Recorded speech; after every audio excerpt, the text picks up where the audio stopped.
セロラが、じゃあちょっと緊急で今動画回してるんですけど、え緊急で動画回してるんですけど、この近くに危ない踏切があるっていうことで、ちょっと今から行きたいと思います。今日踏切って言ってましたけど、どういうとこ行くんですか？宮道踏切っていうとこに行くんですよ。宮道？和紙神社の鳥居前にある踏切になってますね。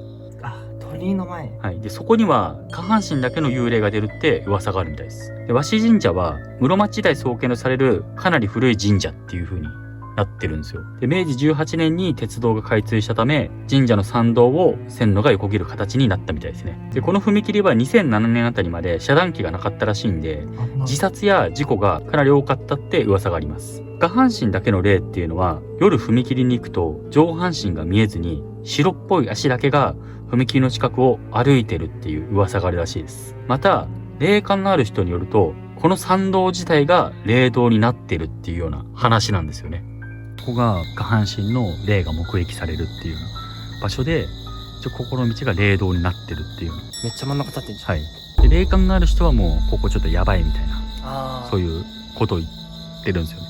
よかったなくて。確かにこれはね、結構怖いですよね。じゃあ行きましょうか、ちょっと。はい。ちょっと思ったんですけど、でっかいライト持ってるじゃないですか。はい。なんで今日これだけ？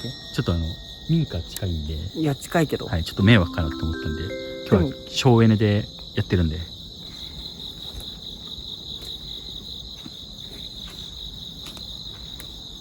なんかここだけさ、ごめん、ちょっと空気感違くないですか？なんかあったかいっていうの、なんかすごいもあって、うん、確かに。空気がさ一気にブワーってなんか包まれるような感じでうん。変わった感じがすごいする。する。ということで、じゃあここが宮道踏切ってことだったんですけど、いかがですか？いや、めっちゃ雰囲気ありますよ。はい。霊道みたいな、なんかありました？雑じゃない？ちょっとあまりにも。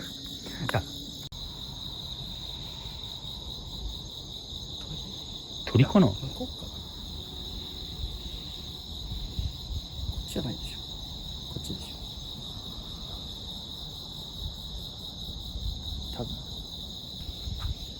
っちか。こっちでしょ。多分動物かな、これは。